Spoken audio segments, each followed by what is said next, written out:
Cracks in the glass, blood on the frame. Every reflection whispers my name. Eyes like storms, smile stitched tight, but nothing behind them feels quite right. I wear the mask, I play the part, but silence eats me from the heart. I ask the mirror what it sees. It only ever shows the worst in me. Held together by fear and thread. One more step and I'll fall instead. Mirror, mirror on the wall, who's the most broken of them all? Not the strongest, not the brave, just the one who hides the pain. Shattered soul behind the eyes, smiling wide while it slowly dies. Mirror, mirror, can't you see? The most broken one is me. Every lie I told myself sits like poison on the shelf. I drink it down to feel alive, but it just digs me deeper inside. I scream, but the echo turns its back. Left alone in the fade to black. The truth don't need to speak at all. It watches me rot behind this wall. If I vanish, would they know? Or just roll past and let me go? Mirror, mirror on the wall, who's the most broken of them all? Is it the one with the haunted grin, hiding all that burns within? Mirror shows what no one sees, a world of cracks inside of me. Mirror, mirror, sharp and cold, you only reflect what I won't hold.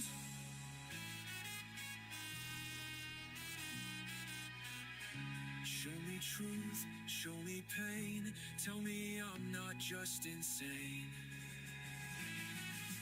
Tell me I'm more than a waste of skin. Tell me I'm real, let me back in. Mirror, mirror on the wall, I'm the most broken of them all.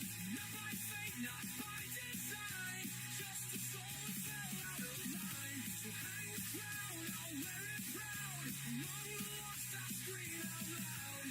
Mirror, mirror, set me free from the hell you built in me. Cracks in the glass, whispers cold. Who's the most broken of them all?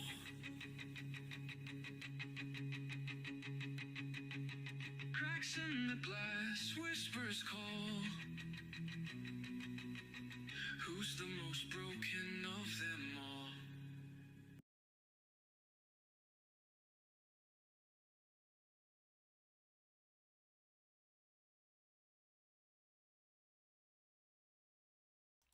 And bing bong, bing bong, bong bong.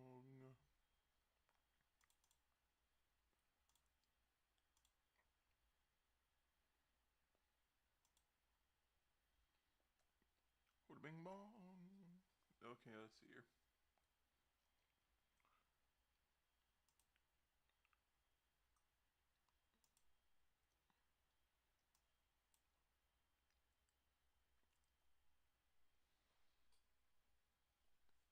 There's a way for the chat to just automatically synchronize, but it doesn't, so I guess we're gonna do. Alright, we gonna do this. We gotta do this. It's just for fun, so anyone that sees it later, sees it later. Oh god.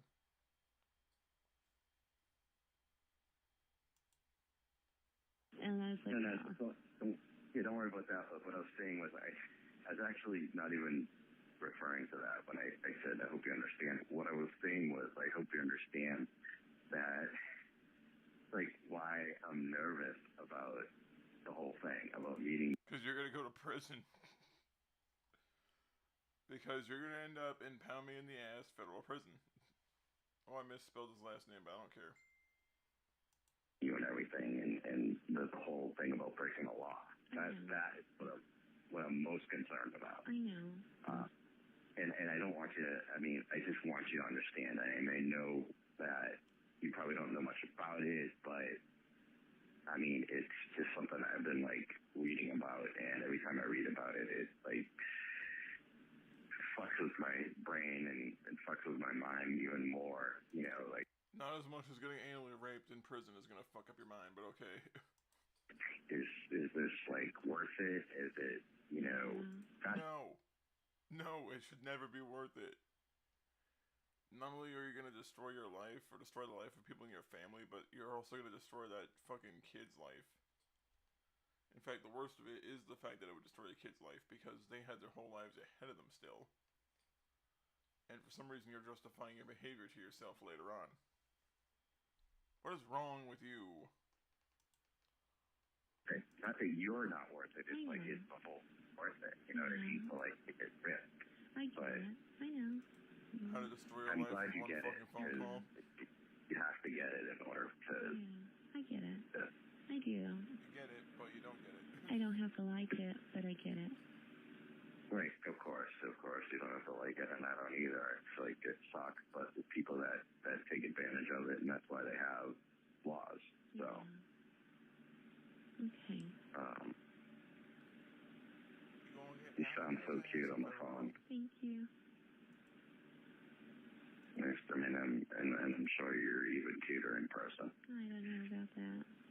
Yeah, but it's different. You're comfortable for different reasons. Right. You know what I mean?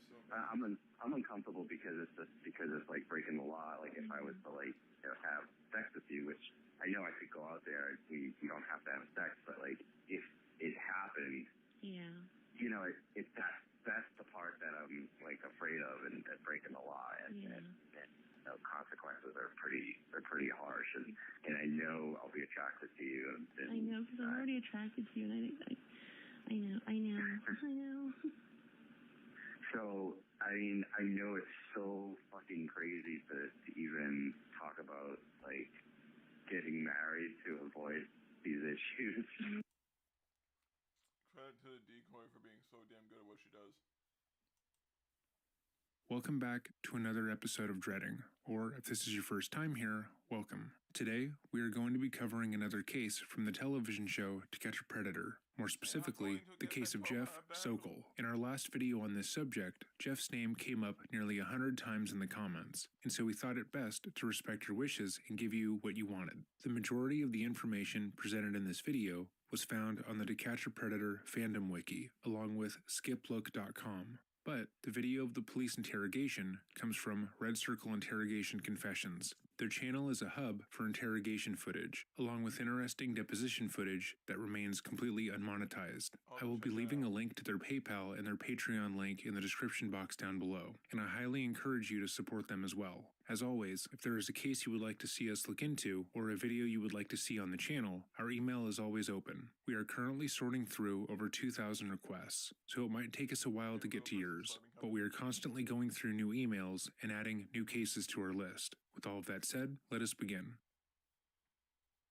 Jeff's life, prior to his featured appearance on To Catch a Predator, was fairly unremarkable. Jeff described himself as a sports enthusiast, whose ultimate dream growing up was to find a job in sports management. He wasn't skilled enough to make any teams, but he believed he had the know-how and knowledge to make professional teams better. Unfortunately, he didn't. According to those who interacted with him, the realization that he would never make it in any sports-related field made him incredibly depressed, and when he eventually began working at an entry-level position as an insurance auditor, he felt stagnant in his life. Eventually, Jeff would get married, but the marriage would ultimately end in divorce when Jeff was 34, and it's good that it did, as whoever that woman was wouldn't be affected by Jeff's starring appearance on Dateline. Jeff would make an online account under the name Cecil the Lion. He then reached out to an account that obviously and noticeably belonged to a minor. He began to engage with the account, completely unaware that it was being run in collaboration with law enforcement. After very little conversation, where the decoy stated directly that they were 13 years old,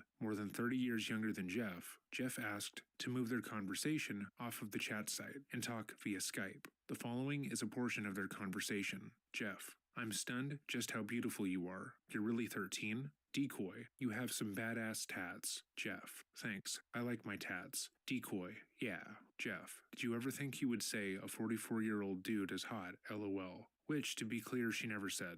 Within minutes of their first conversation, Jeff had already decided where this conversation in relationship with this minor was going to go. He wasn't going to pretend to be a good guy telling a child about the dangers of the internet. He wasn't going to feign interest in her life and pretend to be a mentor. He was talking to her because he wanted to feel desired, specifically by a minor. Immediately after that interaction, he tried to get her on a video call, but she claimed that the camera on her device didn't work. Jeff then clarified that he wanted a video chat with her for the express purpose of making sure that she was a child and not someone attached to a predator sting, which clearly shows that he, the 44-year-old man, knows what he is doing is wrong and legally dubious. One of the prevailing comments we get on our content going over these cases is that the men that talk to these decoys are practically forced into it. This line of thinking asserts that the decoy is the driving force behind these interactions, and if the decoy wasn't so sexually persistent, these men wouldn't succumb to them. But in nearly every conversation we have covered, within the first hour of conversation, each man will make mention of the fact that he shouldn't be talking to a child,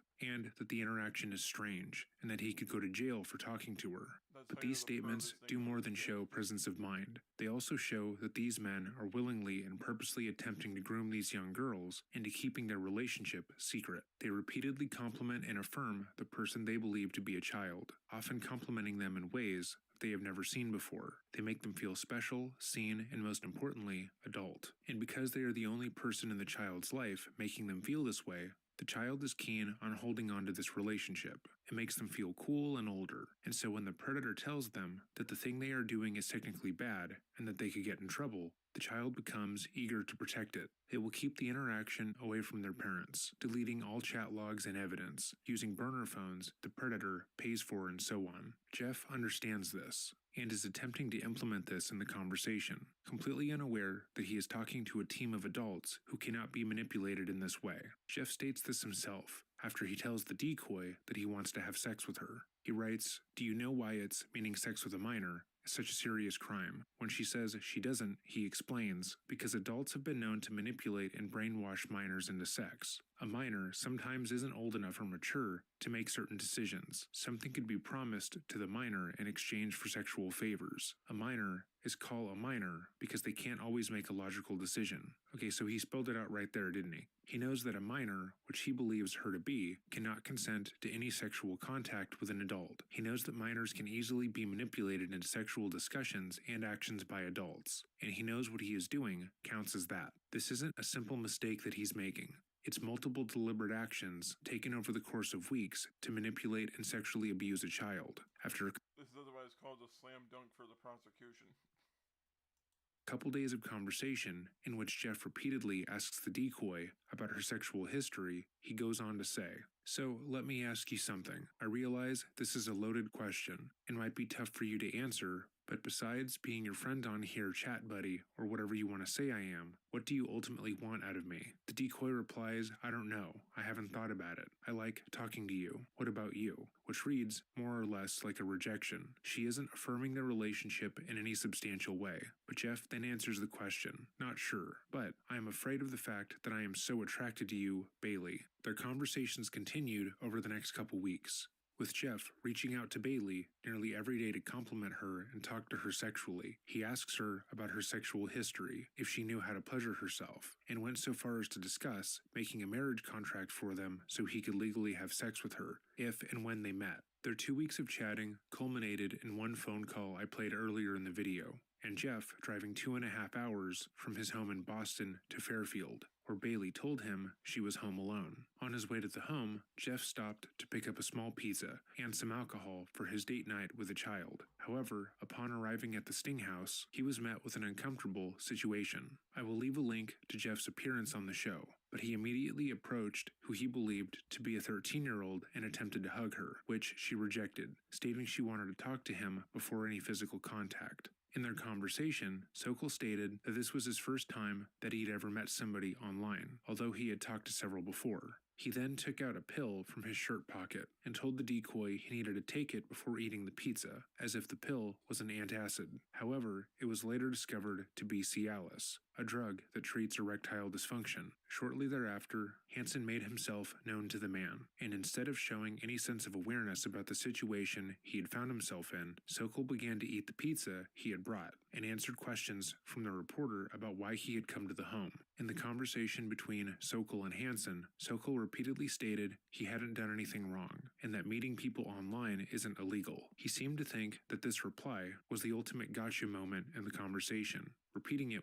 He doesn't realize that even soliciting a minor for sex, or even hinting at the idea, is proof enough of intent for it to immediately be a felony. With the tone of superiority. But while meeting someone online isn't illegal, meeting a child after detailing how you would like to sexually abuse them for weeks is. Again, I will leave a link to the full conversation in the description box down below, but I highly encourage you to watch it for yourself if you haven't. After Hansen and Sokal finished their discussion, Sokal was arrested and brought in for police questioning. The worst thing that could have happened to Jeff Sokal just happened. When Jeff was at the Sting House, talking to Chris Hansen, instead of the 13-year-old he believed himself to be dating, Jeff was likely running on adrenaline. His mind was going a mile a minute, trying to find a way out of the horrible situation he had found himself in, and all he succeeded in doing was eating a comically large slice of pizza. The interview we are about to watch takes place hours later, and though the circumstances are still dire, he will have calmed down considerably. Let's see how he does. And we could probably just kind of start with what happened this evening. I looked at some of the texts. There's several pages. The text between you and the young female. Can you just tell me what kind of happened from your standpoint tonight? I assume at home in Brooklyn. And you're corresponding with this younger girl.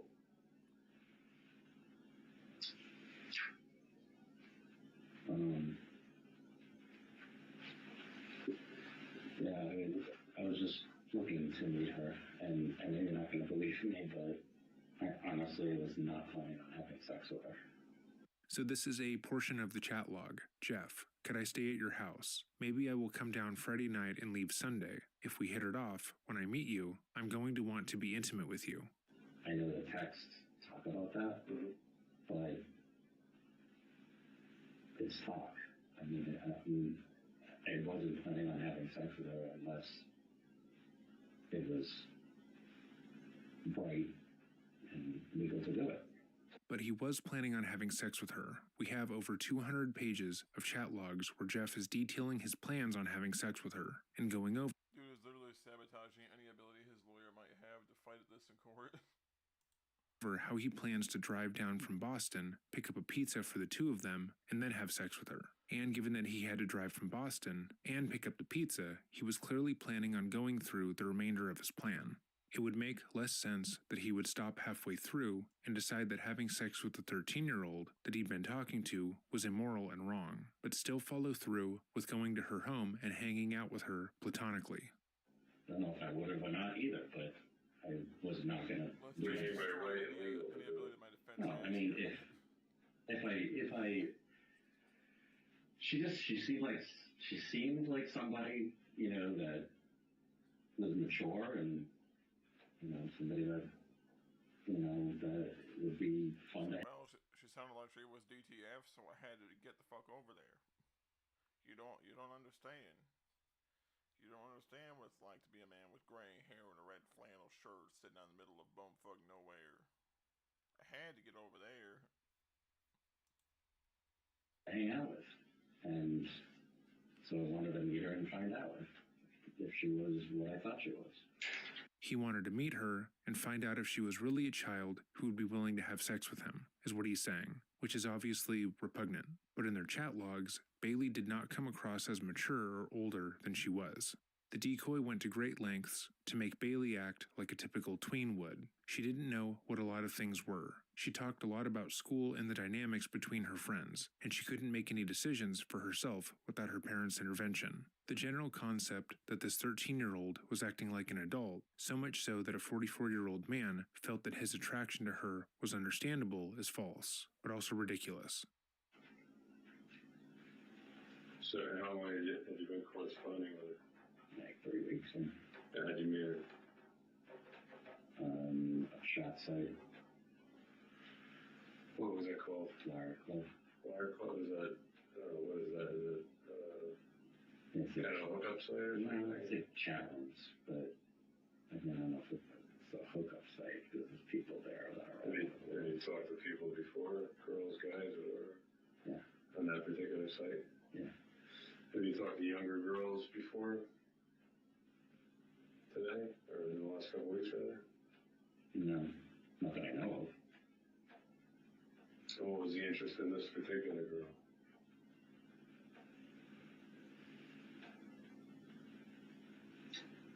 Let me back up a second. Are you married? No. Have you been married? Yeah. Divorced? Yeah. How long? The 10 years or more? 11 years, yeah. Any kids? Mm-hmm. What was the reason for the dissolution of the marriage? Anything major issue with the ex-wife? No. Or she with you? No, it was just a mutual breakup. And about dating and things since then? Do you have relationships? Have you had any recently? Yeah, I mean, a few here and there. Yeah. What was the last one? I mean, I had a short one over the summer, a couple months. How old was she? Visited younger girls before? Younger, yes, but I mean, What's your, I don't know, younger than me is probably in the middle 20s from my standpoint. I'm a little bit older than you, but what's younger than you? I mean, yeah, I dated girls in their 30s and 20s. And I mean, this wasn't, I'm sure, the first time you met a girl who was purportedly 12 or so years old, right? What would you say? I said, I'm sure this isn't the first time you either chatted with or met with a girl who was, supposedly 12 years old. I believe it was the first time that I know of. It was? Is that what you're saying? It was the first time? I mean, I don't know. You may have an issue or a certain fetish or attraction to younger girls. You probably do. Yeah, I've never gotten to meet a girl that was a teenager. Jeff makes the distinction that he had never gone so far as to meet a child that he spoke to online, and he would periodically state that the decoy was the first girl he had ever spoken to in this manner. However, in his conversation with the decoy, he had stated that he had talked to other minors, but he had just never taken the steps to actually meet them. I am more inclined to believe that. He also made it a point to state that this is the first time that he had spoken to a minor that he is aware of, implying that if they find evidence of him talking to another child in a sexual manner, he was unwillingly duped into it, which is incredibly far-fetched. Never. Yeah, you don't understand. The internet tricked him. The internet tricked him, guys. And why tonight? Just Saturday night, it's driving from basically the Boston area. Right?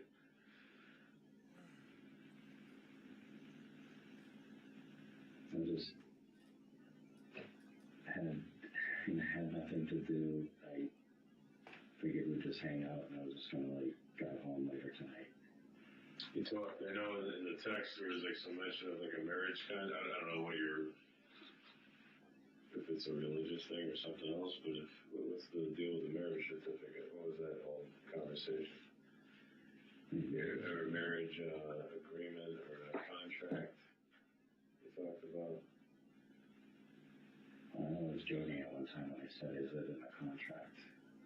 So, I mean, I know it's so fucking crazy to even talk about, getting married to avoid these issues. He wasn't joking. Between telling the decoy how much he wanted to have sex with her, Jeff repeatedly brought up that if the two were to get married, he would legally be able to have sex with her. He only stopped bringing this up when he found out that they would need to get her parents' permission to do so. The entire chat logs will be linked in the description box down below, but I cannot emphasize enough how often he brought up the fact that he wanted to get legally married to this child so he could sleep with her. However, We need to basically X that law so that any state that allows that is just persecuted to the fullest extent of the law federally. That should not be allowed, period.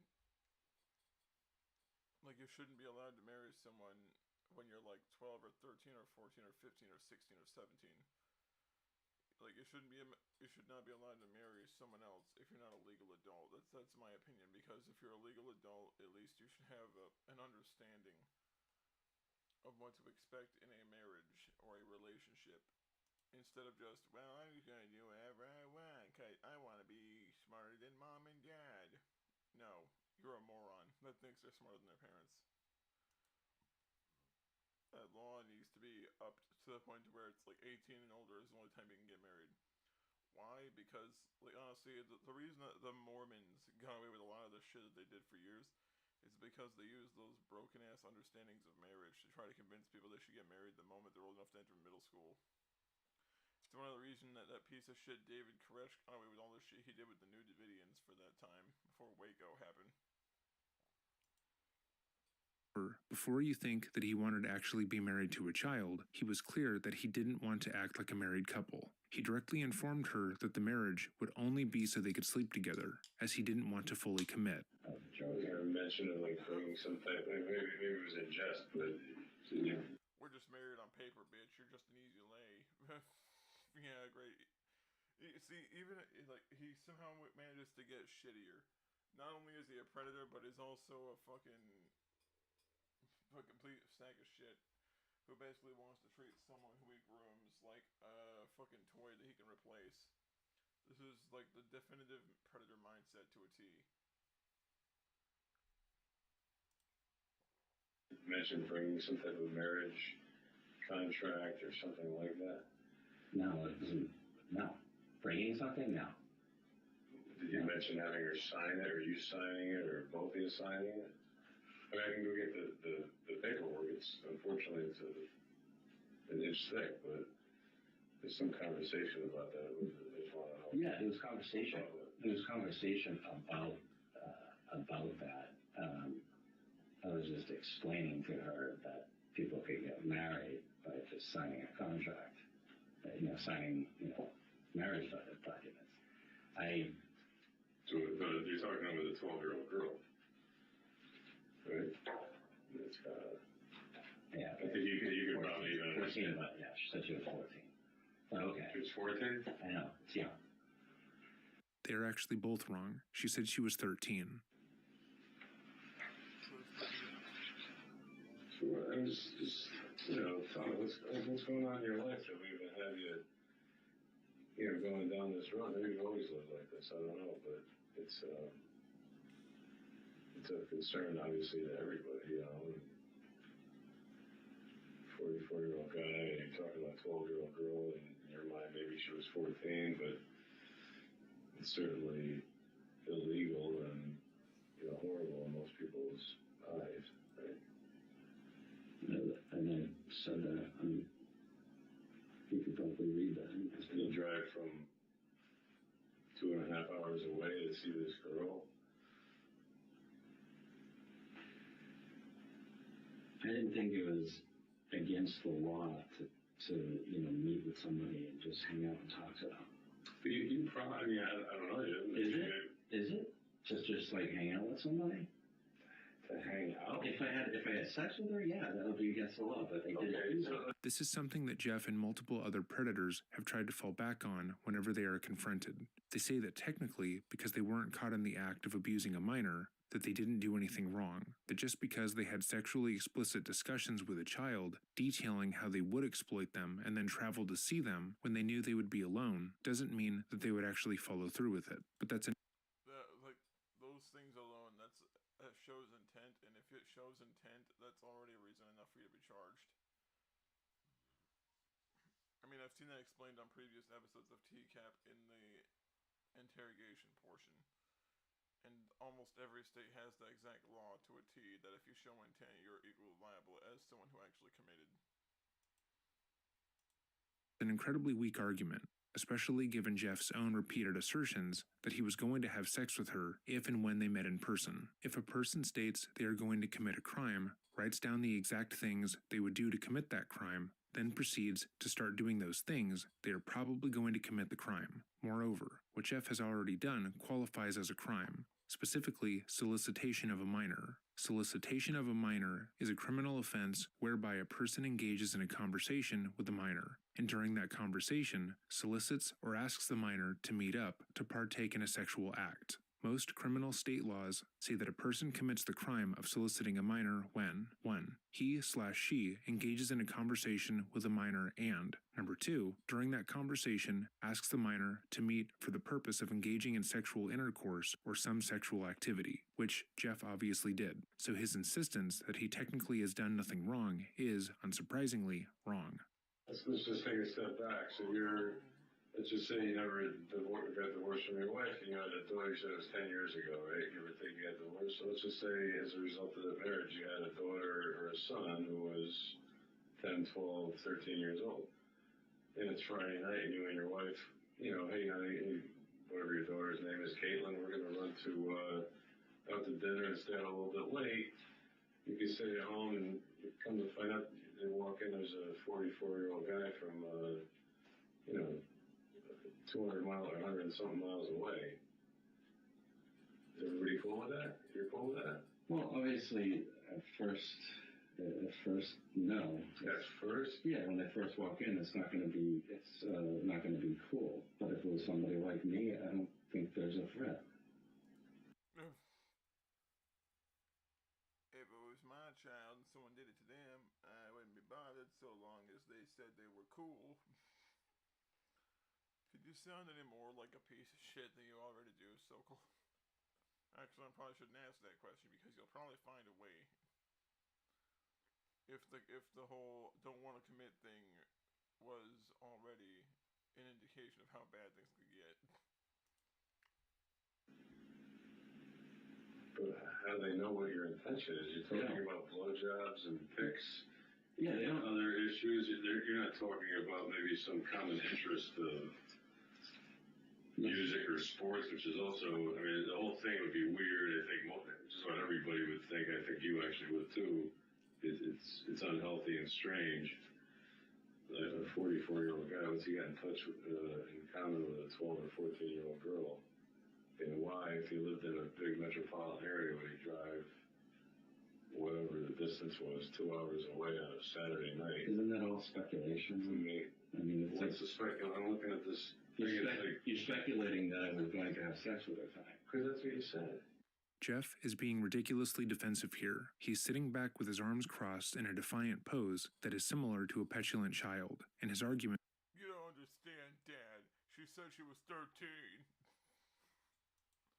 Are just as lame. All you see is the police fucking baton come smashing down on the side of his head. Officer just noted that the majority of people would think that it was weird that he, a 44-year-old man, would drive 2.5 hours to spend time with a 13-year-old girl alone after having multiple conversations about sex, which is just factual. Jeff tries to claim that the assertion is false, and all based on speculation, as if the officer and Chris Hansen are being unfair in assuming that had Bailey been real, he would have had sex with her, but that's so plainly untrue.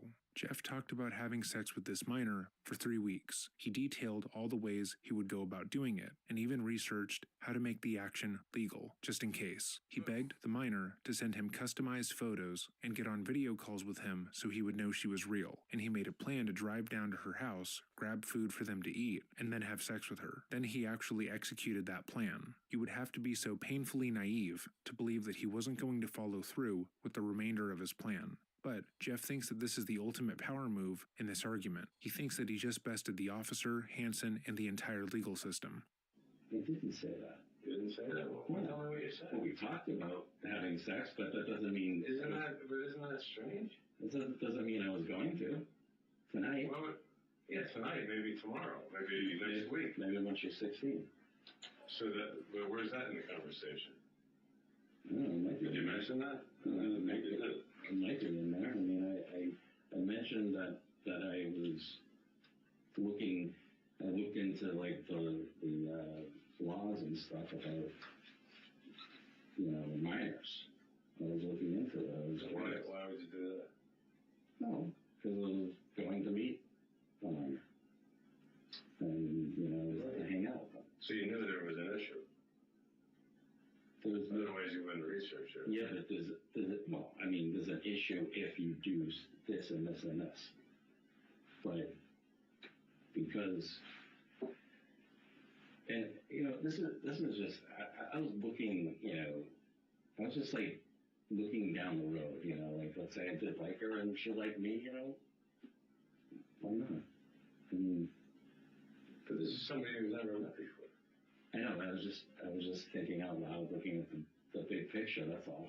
Doesn't mean I was going to like do what I was going, what I was. Is that like your, lack of a better description, like your cup of tea, like you want some very young girlfriend or bride? Is that like some fantasy you have?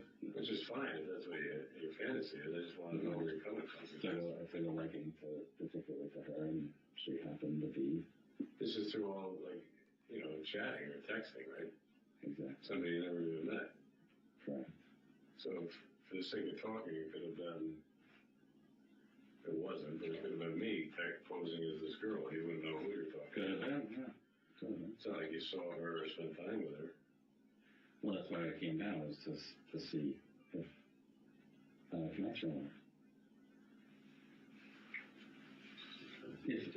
If you, what was your name again? It's Detective Kelly. If you read all the time, I don't know if you read all of I it. did not. I probably can't digest them all right now. Sure. I'm starting to try to look here. I'm sure. Yeah. But if you read a lot of it, the exchanges between me and her, I was always aware and scared of any consequences if I was to do something wrong. Like if I was to have sex with her, and to be honest, yeah, of course, from what I saw, she's beautiful and everything, but I was not going to risk. I was not going to risk anything by having sex with her. I just wanted to meet her and hang out with her, and I was going to go home. Yeah, but I mean, it's different. I mean, you're comfortable for different reasons. Right. You know what I mean? I'm uncomfortable because it's like breaking the law. Like if I was to have sex with you, which I know I could go out there, we don't have to have sex, but like if it happened, that's the part that I'm like afraid of, and breaking the law, and consequences are pretty harsh, and I know I'll be attracted to you. And I know, because I'm already attracted to you, and I know. So, I mean, I know it's so fucking crazy to even talk about, like, getting married to avoid these issues. You're going to meet her, hang out with her. I can't trust anybody, and obviously now, even more so, but, How do you think we and she feel? well, see, I get it. I get it. You guys. We're trying to protect the innocent and the vulnerable, right? Yeah, but Just like when you were that age and I was that age, you wouldn't want some guy, attacking you. If he's dangerous, yeah. Of course not. Or maybe he just has bad intentions. When you were 12 or 14 years old, if there was some guy in your life, or appeared in your life, who's in his 40s, and is talking about having sex with you and different things, isn't it your parents and the police and the school system's job to kind of protect you from that person? And sometimes if you're not being like totally honest with your parents or community people, the only alternative sometimes we have is to do like sting type operations like this, but we'd never catch anybody. Because you're not going to tell anybody. You're so paranoid about it, you're researching the statutes. Because you know it's wrong. Right? Right. And I'm sure in here there's probably conversations with a girl about, you didn't tell anybody about this, right? Or something like that, because you're afraid of and you didn't go when the parents were home. If it's wonderful, then yeah, if your parents are home, that's great. I'd love to meet them. No, your parents aren't home, right? Kind of thing. They're away. They're not coming home. Whatever. You with me? Yeah, I'm with you. Yes. And I think this probably goes back a long time. This did not happen overnight. I'm a little bit older than you, and whatever my makeup is physiologically and emotionally and every other way, didn't start last week. So you probably had these fantasies, desires, interests, probably your whole life, actually. Or until you became an adolescent or something. Fantasies about what? I'm assuming younger women. And maybe as you got older, like, you wanted to stay in that realm, like, oh, the younger girls, I like them better for whatever reason. Like, this is another one of those things where, like, the defense attorney's gonna know, I don't know what the fuck to tell you, man. You kind of fucked yourself here. You would have to tell me what the attraction is. It's never happened before. I've never. Well, we're talking like 12 years old. It's like 6th, 7th grade. You know what I mean? It's a young human being. I keep saying 12. Well, you want me to use your term and say 14? I mean, I know it's both young, but it's a little bit different. Is it being a teenager? Is that the big hump that you need to hear? Like, okay, she's a teenager. She's 13, she's not 12. She's 14, she's not 12. Jeff tries to guilt the officer by stating that after this interaction, he was going to have more trust issues, which is a truly ridiculous thing to say. It's like if an attempted murderer were to say being arrested was traumatizing for them. But the officer's breakdown as to why sting operations like this exist, and how he isn't the victim in the circumstance, is fantastic. When he states that these online predator stings only occur because people like him purposely hide their desires and intentions towards children and try to manipulate their victims into hiding their relationship, Sokal puts his hands behind his head. He's trying to catch his breath and calm down, as being directly confronted in this manner is stressful. When speaking about what happened in a nebulous way, Jeff has tried to make his actions seem small and inconsequential. Sure, I tried to talk to a child sexually online, tried to pit her against her mother, and told her repeatedly she couldn't tell anyone about me, but I'm not a pedophile. I wouldn't actually follow through with acting on these things that I was talking about. But as Officer Kelly discusses how predators like Jeff operate, and his actions line up with other pedophiles, Jeff's anxiety spikes, and he has attempted to calm himself down. I wouldn't follow through with what I said I was going to obviously do when I decided to travel 2 hours away from my home to do so. It's 2 years older. Yeah, still 2 years under the age of majority, right? Certainly not, worldly or mature enough to consent to anything. Right? Doesn't have the legal right to do it, never mind. Because why? Because they're very young, so they need to be protected. Can I ask you something? Sure. Why, if you thought I came down there to have sex, why didn't you wait and see if that happened? Quote, if you thought I was going to come down here to have sex, why didn't you wait to see if that would happen? That is, without a doubt, the stupidest argument anyone has ever made. He literally, unironically, unblinkingly, without a hint of understanding how stupid what he was about to say was, asked why they didn't, the police, allow him to begin sexually assaulting a minor before arresting him. Wow. If I were the officer, I probably would have laughed at him.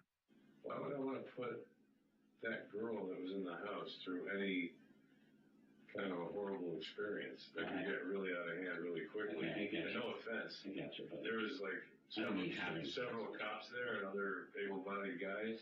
Right. You'd be in probably some kind of pain at the end of it, because if you got maybe your clothes up and you're trying to grab her, we come in not knowing what you're capable of. I know. Why not do it like as much as we can as a gentleman? You're seated. Chris Hansen speaks to you. You're free to go. You were compliant. We were, didn't throw you on the ground or anything. We handcuffed you. We brought you in. Why would you want to take it to another level where it's horrible? And she has to go through that, several times, because there's several different guys like yourself that are coming to meet her? Would you want to do that to anybody? Like, honestly. No, Put her, even the hug. As soon as you got there, you're trying to hug a girl you've never met. well, it's not true. Well, maybe it is. I mean, I understand from your standpoint you probably want to, but from her standpoint you're a total stranger, and she's probably a little freaked out by it. She was cool with everything. Just wanted to hang out and, have pizza. I mean, I honestly, that's why I was there. I just, You need to. my case, okay, for this is obviously there's a lot of text there. Yeah. But I was trying to do things or,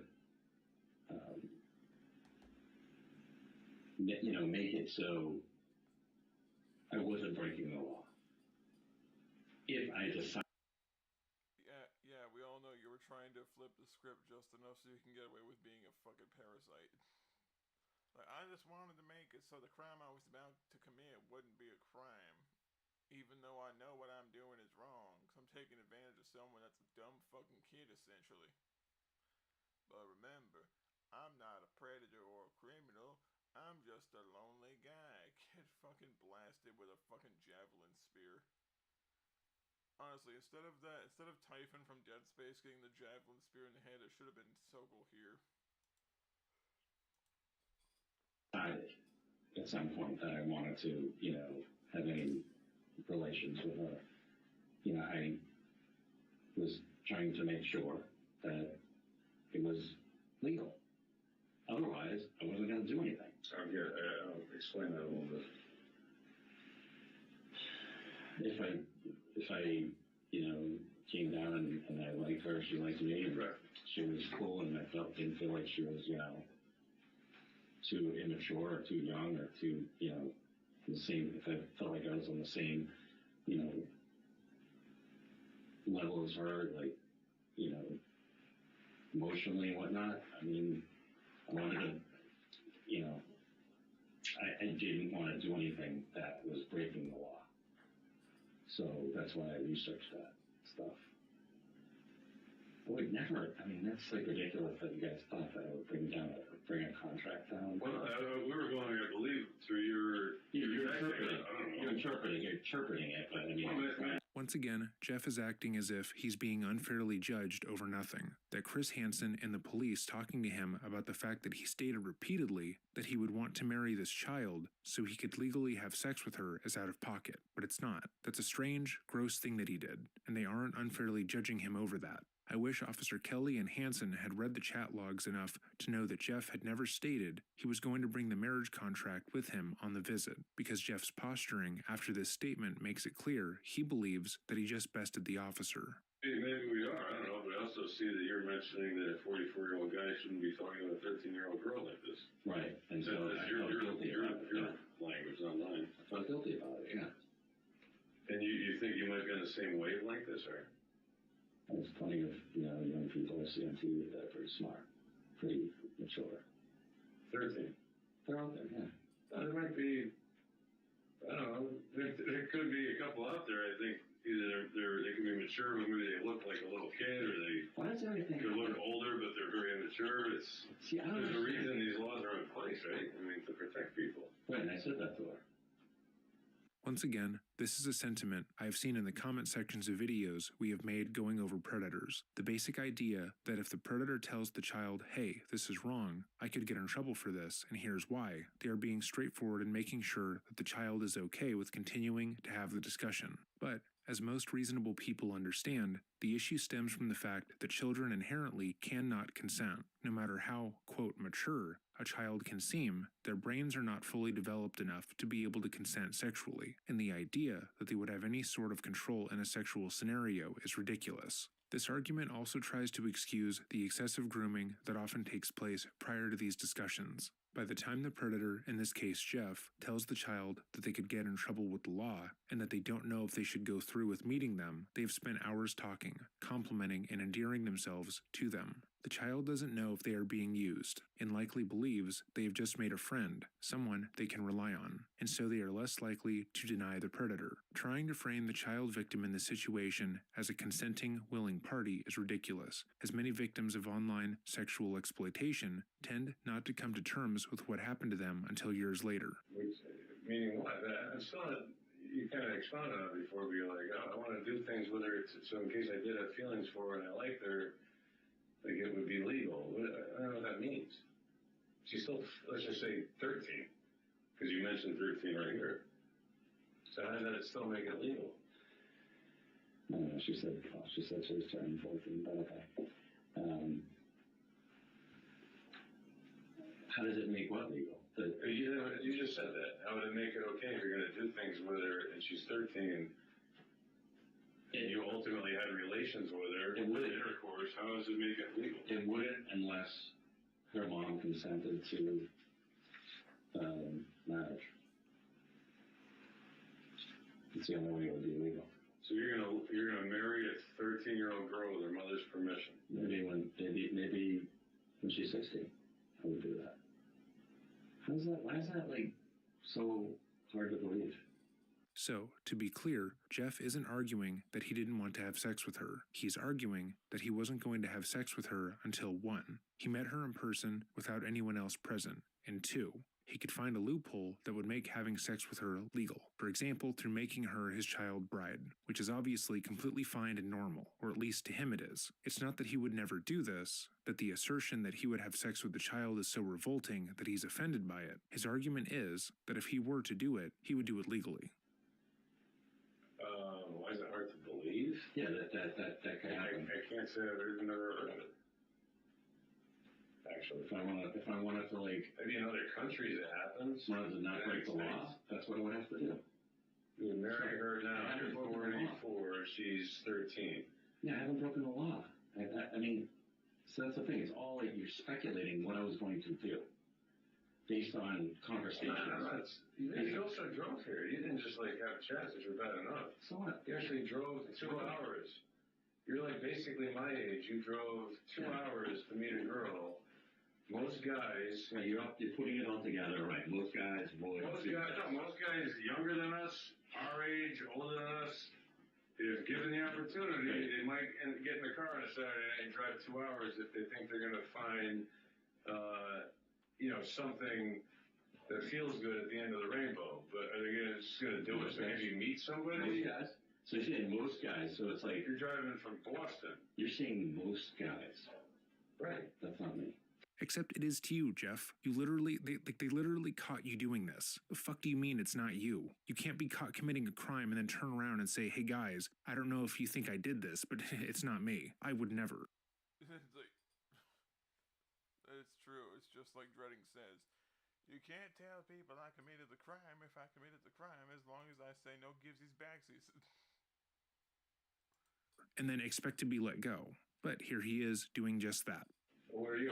Tell me who you are. Because based on the text and the behavior you exhibited, I'd say you fit right in there. You just happen to like them much younger than what's normal. Maybe. Or illegal. Maybe I enjoy just, talking about it. I don't know. With a 12 or 13-year-old girl. That's a problem. I don't know you. I never saw you before in my life. That's a major league problem. Didn't seem like it. Didn't seem like what? Just seemed more mature than that. More than, Compared to what? Like a 28-year-old woman, like a 22-year-old girl?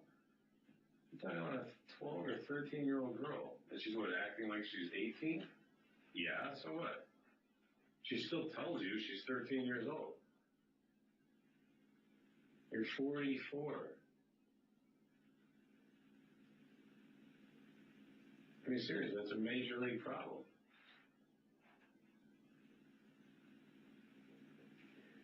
According to the law, it is. According to what? You, it's not? In my head. In your head, maybe? Knowing what I was there for. Knowing that I was not dangerous, that I was not a threat to her, that I was not planning on having sex. Not planning on having sex? What if you just happen to meet a girl that is like, you know what, for whatever reason, she's only 12 or 13, but man, she's a pistol, and she's all over you. What are you going to do, push her away? Yeah, if I knew I can go to jail, I would. You would? Yeah. And why did you bring the Cialis? You know what, that was in my car. I don't care where it was. It was in your pocket. Yeah, I didn't want to leave it in the car. And I said, what's in here? Just I believe it said like CVS, either ibuprofen or something like that. You're like, yeah, that's all it is. And then we researched it. Right. Sorry, why don't you tell me the truth? I just got handcuffed. I don't even remember answering you, to be honest with you. But no big deal. But it's not like you had some other medicine, like I wanted to pick it out of the top of my head, that's like completely unrelated to any kind of sexual interlude. This is like right up that alley, right? It's correct? It's something. So the chat, the drive, the Cialis, the fact that for some reason you think that this is like some innocent meeting between a mature 12-year-old and you. I carry the Cialis around. I just do. And, sometimes I leave it in my car and I just didn't want to leave it in the car. Doesn't it belong in a prescription bottle? No. It doesn't? No, that's smaller. I usually carry I have other pills too that I put in there. You don't see a problem with any of this, like, honestly. I didn't say that. Oh, so you see a problem with it? I see a potential problem. Do you have, like, nieces, nephews, whoever in your life, in your family? Yep. I don't know their ages, but maybe some are around her age.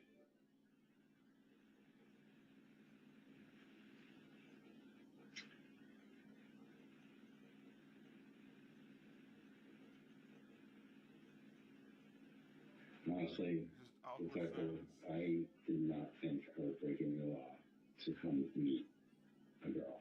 I honestly didn't. If you read the whole text, read everything, you can see how scared I was to meet her. Just listen. Just the whole situation. You're scared of her for basically one reason. And the reason is that your clear intention was to have sex with her. Because if it truly was just to meet somebody, you wouldn't even be nervous about it. You'd be like, screw it. I have no interest in having sex with this girl. It's chatting. My right hand to God, and I'll swear to the parents, they could be home for that matter. I'd love to meet them too, and my intentions are pure. Your intentions. Could you imagine that?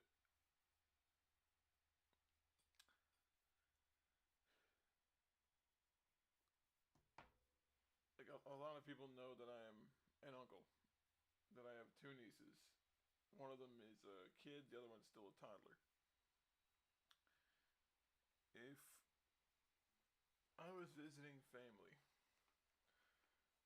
and my brother-in-law or my uncle who has custody of my brother's kid, if they were talking to me at a family gathering and then all of a sudden some dude pulls up in a car and said that they were talking to my niece and my brother-in-laws or my nieces or my niece. Like if I found out that they were like someone was talking to them online and it showed up to a family gathering and showed up to their house claiming that they wanted to meet the family to establish some sort of rapport with the family so they could marry a 13-year-old, my brother-in-law would most likely both be serving time in prison for beating that motherfucker to death. And my uncle, despite not being a very young guy, would most likely pick the motherfucker up and put him headfirst in a trash can and then probably run him over with his car. Because my uncle's like 6'7". He's a tall fucking guy. Like just the immediate disgust and rage of someone trying to do that to a member of your family, whether it be your kid or a kid that's in your family, would immediately compel you to commit some of the most violent acts a human being's ever committed on another human being within that given time. Intentions were not pure. That's why you had the reservations you had, right? It was a new situation too, and never done it before. So yeah. But you're 44. She's 12, 13. That there's all these laws about Thank God there are, right? About minors. What if there weren't? Listen, I know what I'm capable of. Right. Okay. Yeah. And I know you think that I'm bullshitting you. No, you're trying to like kind of massage the corners, but do I think you're realizing and being honest with yourself and with me about what you did? No, I don't actually. But I mean, you're talking about it, and I appreciate that, but you're not. If you truly looked in the mirror and thought about what's going on or what you did tonight. That's just because I don't feel like I did anything wrong. Well, if you want to keep it in the straight and narrow and say, all I did was come here and bring her a pizza. Yeah, I mean, any uncle, any neighbor, any guy could certainly do that. Any softball coach, whatever, as long as it's kind of like, it's no, there's nothing creepy going on. Yeah, in and of itself, is that fine? Sure. But when you start talking to the person sexually, when you know they're underage, and you start talking about drafting up a marriage contract and shit like that, it's no longer a matter of just an acquaintance having like food with another acquaintance. At that point, that is just a grooming tactic because of all the stuff that was mentioned previously. You're showing up with food. But if that softball coach or whoever it may be is texting all kinds of things about having sex with a girl and her pussy and and send me a pic and everything else, and you're only 13 and I'm 44, and then you research the statutes and you drive 2 hours on a Saturday night and you bring Cialis with you, and there's a reference of a marriage contract because that'll somehow make it It wasn't Cialis, it was the breast man. legal. It's fucked up. Honestly. Like, be honest with yourself. You know, you can try to bullshit me all day long. It doesn't really matter to me. Most of the people that I talk to aren't exactly honest.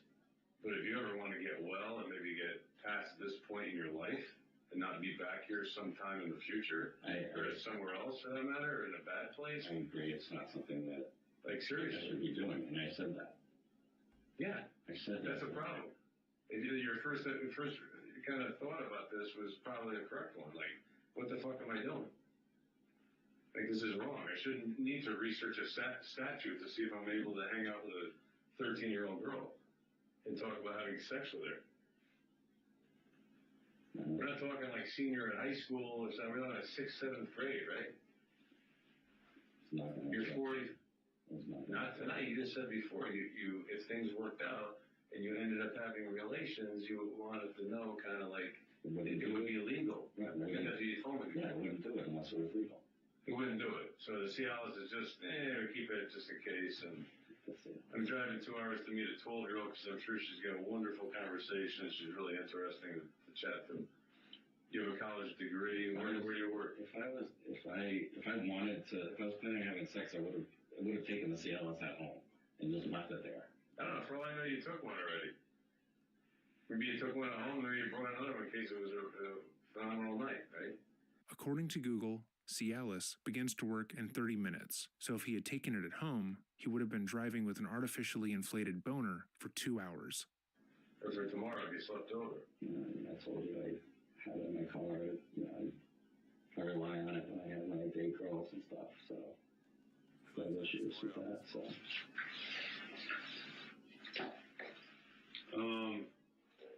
How about I know you're doing the texting thing. Were there any, younger girl kind of adolescent pornography either at your house or in your car or anything? Images, computer images, phone images? I'm gonna look at my phone now.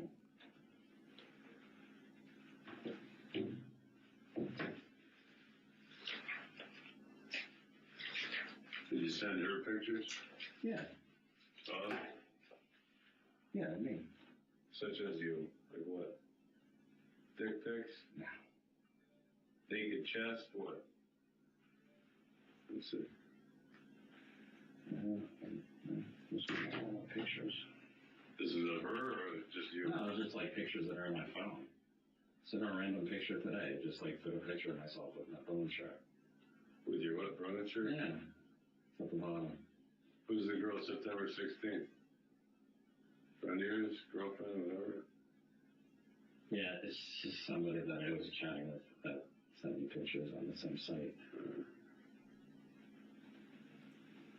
Another minor. Dude is asking for trouble. Did she send you any pictures, this girl? How could I destroy my life? The girl from today. Oh, yeah, she is. Naked? No. Not naked? Never asked for anything naked.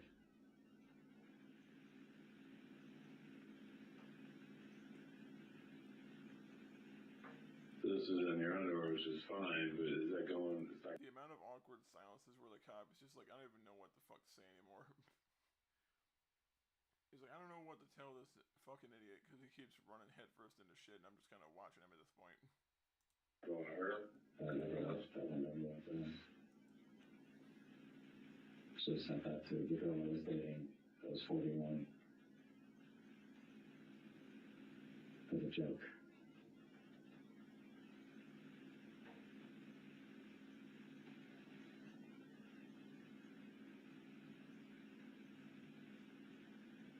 For the dog yours? Mm-hmm. For the kids?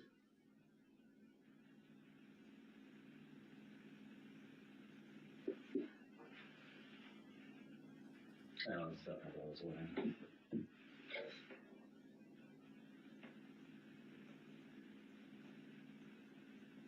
But if you took yourself out of it a little bit, like right now, I'm sure you can understand why not only it's illegal, but it's just like flat wrong that anybody our age would be doing something like this.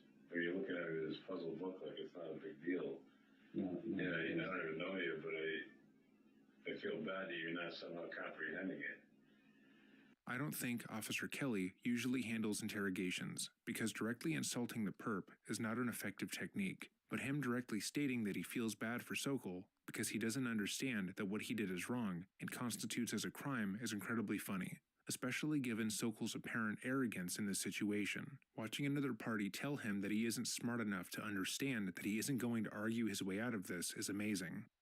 It's like so wrong, it's not even, you can't even discuss it. And if you actually think it's okay, Cop's like, I'm sorry, retarded. that's or even kind of okay or situationally okay, it's like you need serious help, honestly. I really do. Because that's just fucked up. I'm not saying that it's okay. I never said that. I was saying that my intentions were what, pure? My intentions were never to violate her, other than being in her presence. And that's something that, like, obviously it's like a back and forth that you guys would never know. Because you're not inside my head.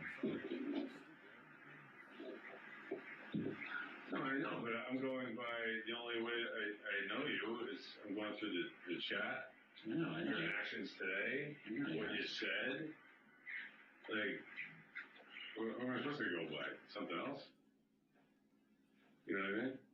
Like, how can you judge me other than what we're talking about right now? Yeah, like, I thought, like... You don't know me either, right? So. How do you... When you... What? I have no idea what this is. What you're eating there? What kind of a... How do you... video, I guess. How do I what? So when you catch these, whatever you want to call them, sex, you know, you catch these people meeting with minors. Yeah. Like before you. Right. So you know, you got me in the house and everything, and I just like I had no idea what was going on. You always do it like that? Always? No, there's all kinds of ways things like this come to light. There's times when something like this happens, and there's times when a parent calls because I just caught my 15-year-old daughter or whatever texting some guy who says he's 30, come to find out he's 44 or whatever, and you know, they want to get arrested for statutory rape, and see, I thought it was against the law to have sex. They actually have sex, and then like, let's say I had sex tonight, and then somebody found out that I was with her, and you know, they did some sort of. Why would we want to wait until that happens? I don't know. I mean, it's kind of like saying, well, we're gonna wait for the murderer to kill someone before we decide whether or not they're attempting murder. Wait till the guy like robs the bank before you move in. No, if we have probable cause to believe that these guys are about to rob a bank, why am I putting the freaking teller's lives and innocent people in jeopardy? Or in this case, the girl in the kitchen with a hat on. I'm gonna let you grope her and feel her up and take your clothes off so that what? I have a stronger case? Fuck that. You know what I mean? It ain't happening. Officer Kelly is probably the best interrogator we've covered, because he's just a guy. He doesn't give a fuck about protocol or different techniques that can be used to get information and gain trust. This is why Officer Kelly is hilarious to me. He's just a guy dealing with a sexual predator who thinks he's smarter than he is. Moreover, the fact that he continues to look through Sokal's phone and open videos while Sokal is talking is incredibly funny. This is, you know, the problem It's like, I hope you don't mind. I'm just going to check your browser history while we're here. society, What's the problem? that law enforcement looks at, well, all kinds of people just think that men are pigs and all they want is sex. I never said that. That's what you're making out. That's what you're making it out to be. You're basically saying that it's not humanly possible for me to hang out with this girl and not have sex with her. This is his dumbest argument yet, so let's go over it. Sokal says that the problem with society and law enforcement is that they think men are pigs, and it's impossible for him to want to hang out with this 13-year-old without having sex with her. However, society isn't saying that, Sokal's actions are. He was the one who began asking about her ex, if she was a virgin, if she'd ever been with an older guy, etc. He was the one who began pressuring her into keeping their communications secret and making her promise to never tell anyone about him. He was the one who didn't want to engage with her in a strictly non-sexual way. He then went through the effort of driving 2.5 hours to come see her while her parents were away, and tried to take a pill for erectile dysfunction after leaving. All of those actions are not in line with a man who simply wants to hang out with a child in a non-sexual manner. Had he talked to her parents to see if they would be okay with him speaking to her, agreed to only talk to her while they were around, or only engage with her in public, he would look less suspicious. But he doesn't want to acknowledge that. I didn't say it's not humanly possible. It's certainly possible that you could have drove down here after you had this sexually kind of charged discussion, and maybe you're respectful, maybe you're like not some really aggressive guy, and she says, "Oh, I'm not feeling it tonight." And you're like, "Okay, I'm gonna come back another time." But really, your intention was Cialis, a lot of this discussion, marriage contract to make it legal. Why would I wait till, how am I going to do this for? I'm going to do this for months and months and months? Until one night, God forbid, you like actually attack this girl? And nobody's there to protect her? No, but you're making it sound like you talked about, a shared love of music or something else. Certain loss, you talk about all that stuff. And you also talked about sex with a 12 or freaking 13-year-old girl. It's fucked up. Sex is a part of life. People talk about sex. Some fucking Hardwick logic. It doesn't matter if I'm a creepy predator, just so long as I'm a creepy predator in situations where I think it would be appropriate. Hey, Kevin. I'm going to fast forward a bit, as Officer Kelly decides to take a call in the middle of the interview. Yeah, but I mean, honestly, it's. Yeah, don't mind me. I'm just grilling some fucking creep right now. What's going on? We still going to the game on Saturday? All right. Well, okay. See you guys at the game. See you later. It really is like a. What's your passcode? 4102. It is a serious problem you have. Because you're still kind of acting like we had a guy earlier today. He's in tears and shaking because he knows it's wrong. He feels like emotionally, mentally, kind of unstable. Totally apologetic. Similar situation, and but at least I felt like he was kind of owning up for his intention. Maybe not necessarily today.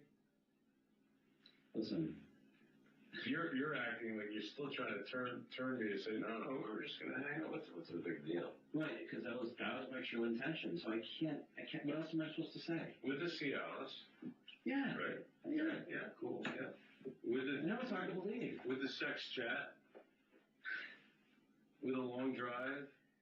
It's not like you said, "Hey, listen, I'm dressing up really nice. I'm going to take you out for something to eat." That's cool, which is still bad, and I still wouldn't really believe it. But hey, look, you come in with a pizza, you want to hang out home. Parents aren't home. Make sure of that. Well, the first thing you do, you want to give a girl a hug. If the parents are home, they don't hang out with her.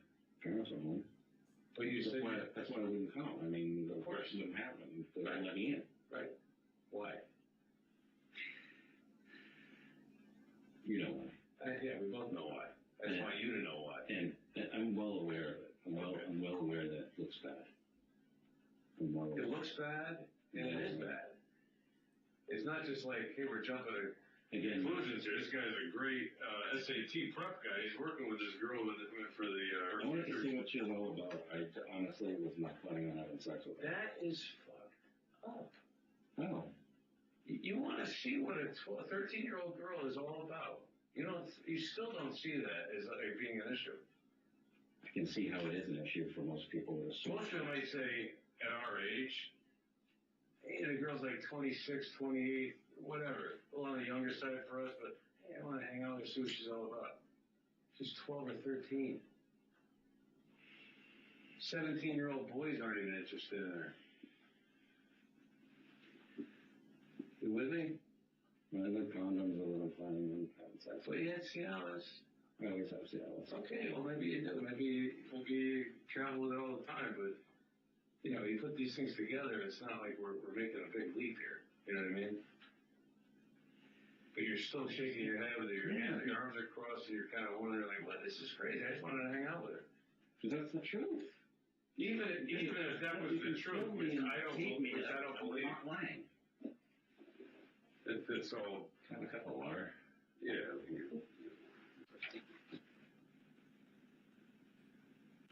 The water's coming, thanks. Just take a second just to maybe get back to your home life. You live, you have an apartment in Brookline? You live there by yourself? Yeah. What do you do for work? And there was mention of Cheshire, Connecticut or something? Premium auditor. So insurance. Auditor insurance policies. So they're based in Cheshire, you work or live in? Yeah, I mean, I work From home or? out of my house, but I mean, I have clients in Boston, yeah. Good people all over the place. And, you spent a lot of time chatting with this girl. Obviously, is there a computer home, I imagine? You go to different chat rooms and talk to different people. If we looked at some of those things, will we find other younger girls that you're speaking to? Is it a common denominator? No, I don't think you would find a common denominator. I'm talking about like age of a female. That's my common denominator. No. So you don't. No. I mean, Going to prison. even What's the youngest girl other than this gal that you've spoken to or chatted with recently or in the last couple months? Or you focus on age, and you have to be focused on age here, but they're all ages, 21 and up. I mean, I've never had. why not like 18 or 17 or 16? Just didn't. I was not looking for that. This happened. This just happened. I mean, How'd this jump out at you? how did it happen? How'd it jump out at you? Like, why would you be so taken with, thank you, they got this? Thanks. Thanks. Like I said, What's so special about her, in other words? like I said, it was just she was somebody that I thought I was able to relate to and would have a conversation with. Not everybody that age you can do that with. Sokal is trying to assert that he reached out to her because she seemed like someone he could relate to and empathize with. However, he reached out to her with the only available information on her profile being her age and her picture. The decoy didn't have a profile that seemed compelling or overly detailed, because that could easily become overwhelming. Sokal saw the profile, saw the picture and the age, then acted. Can you tell me about her? Well, I'm sure everything I tell you about her is probably not true because. Granted, but what do you know of her? That maybe, if I heard it, I'd be like, wow, she must be kind of special. Well, she seemed smart and she seemed like, mature and, and then we talked about hockey. She said she was a big hockey fan, so am I. And, I don't know, she just seemed chill and like to hang out and stuff. And Jeff's entire interview has been predicated on the fact that he just wanted to hang out with this minor because they were cool, and she seemed cool, and sure, he would like to eventually have sex with her, but he mostly just wanted to be friends. But then when given a chance to describe her, to talk about what it was that drew him to her, besides the sexual aspect, he has virtually nothing to say.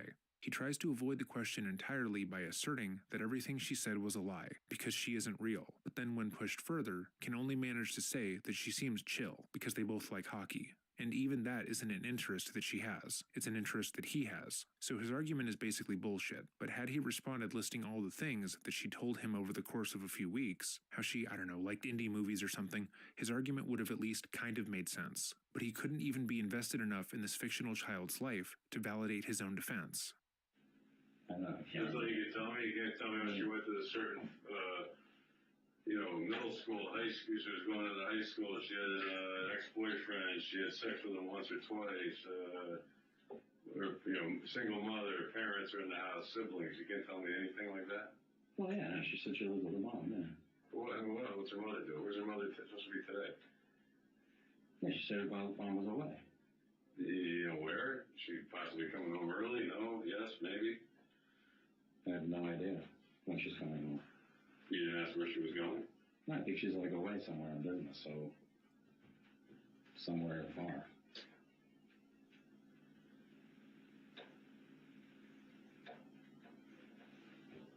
You didn't inquire where though?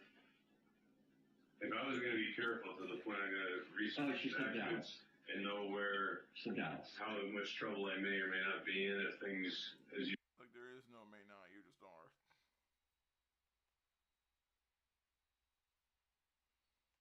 Like, there is no may not, you are in trouble. The fact that you're in a police station being interviewed by a detective for lascivious contact with a minor shows that you are in trouble. Like, there is no may or may not about it. you said, like, either got out of hand or you had relations, I would assume you'd know where the freaking mother was so that you don't want her walking in on you, right? She said she was in Dallas. Okay. And what's her mother do? Do you know what she does for work? She said she was in financial services.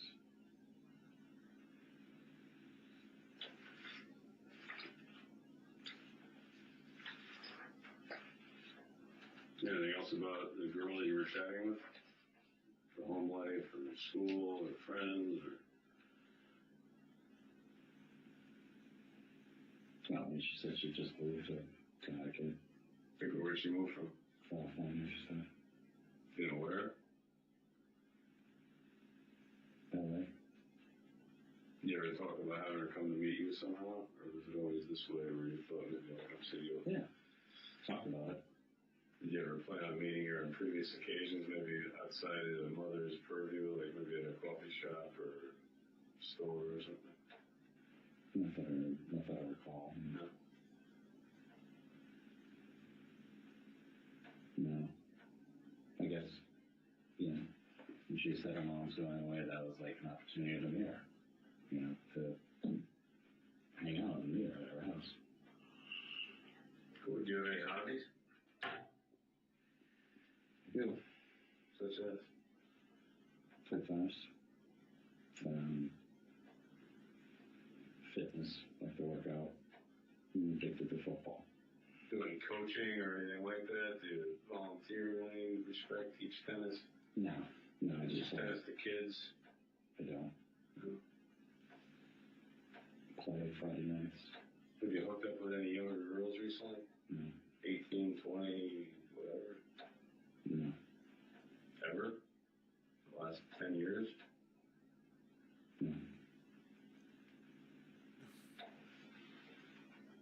You can check it out if you want to see anything. Check what out? What am I going to check out? I don't know. You guys can probably check out anything you want. The dude sets a gold standard for being a grade A piece of shit. Like, he sets a gold standard for being a piece of shit.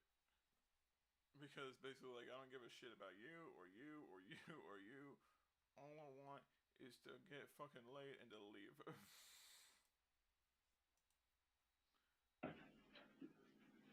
Not gonna lie. Okay. So you have, what do you have at your home? You have computers, I imagine, or one, or more than one for work, or personal? More computer and personal. What type of sites have you been on? You went on, I guess, this one where you met her? Yeah, I mean, I use that site sometimes when I'm bored.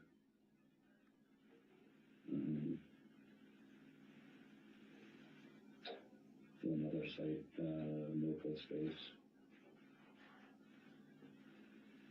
What was that, the password again? You said 4102? Yeah. What's she in here as, by the way? For like messages. Bailey. Bailey. So I'll just go back today when I look at this. It'll probably make it easier on me. How long have you been planning to see her today? I mean, before today, was this like in the works for a couple of days? Or? I actually just made a decision today to look at the text messages. It was talked about, but I hadn't committed really.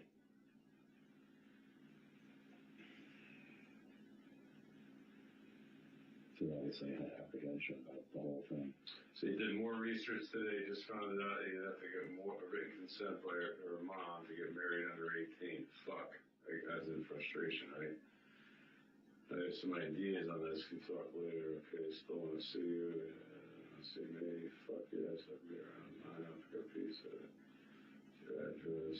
You got booze. I'm just like, can we drink it? It's 13, right? Kid, listen, no bullshit.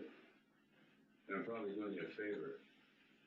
You probably had a major league issue with this for a long time. And I don't know that you were going to rape her tonight.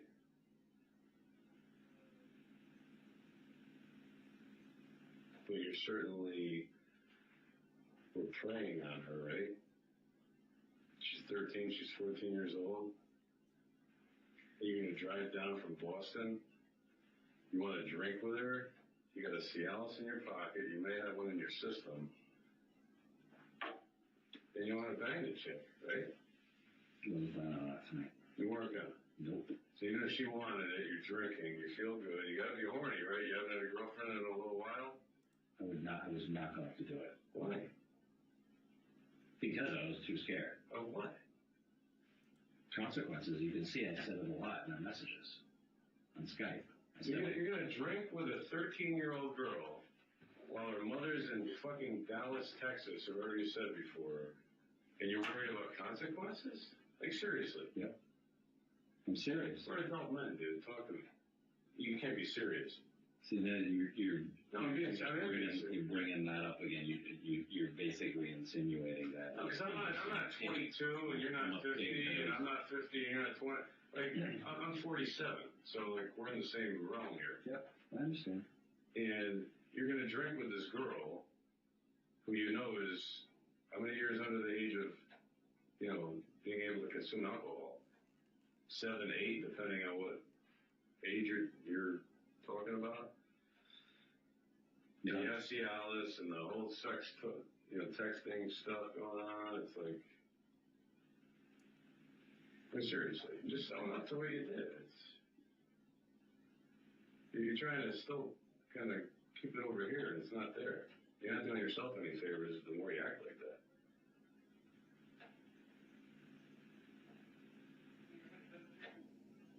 So, while I believe Officer Kelly's approach to this interaction is funny, we can clearly see it doesn't work if you were trying to get more information out of the person. Appearing to empathize with the person and pretending to understand where they are coming from, then poking small holes in their narrative, tends to be more effective, because people tend to want to speak to people they believe are on their side, but the police have more than enough evidence against Sokal at this point.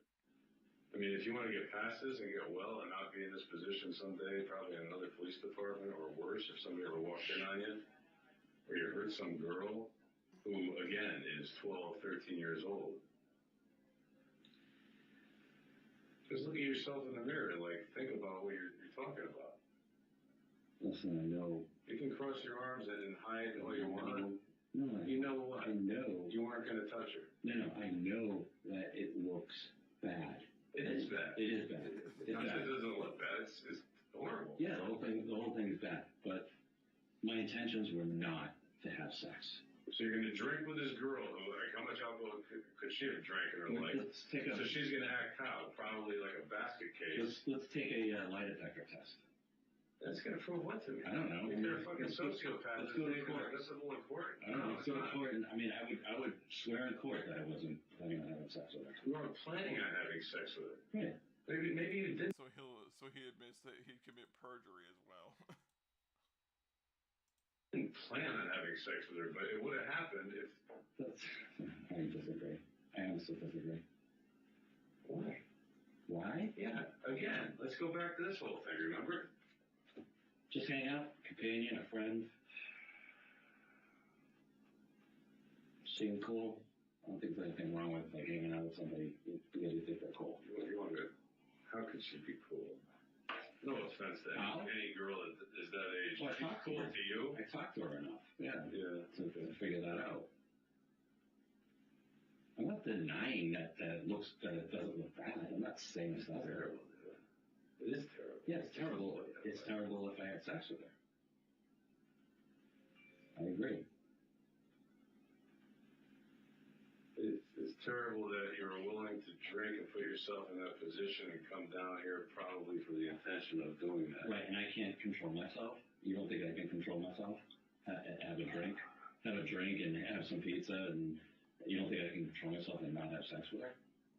I don't know you at all. I would say you probably can't control yourself since you got in the car on a Saturday night and drove all this way to meet this girl you've never met, you chatted with about sex and pics and yada, yada, yada, and getting married and getting her mother's consent so you could have sex with her so it would be legal to try to, circumvent the law.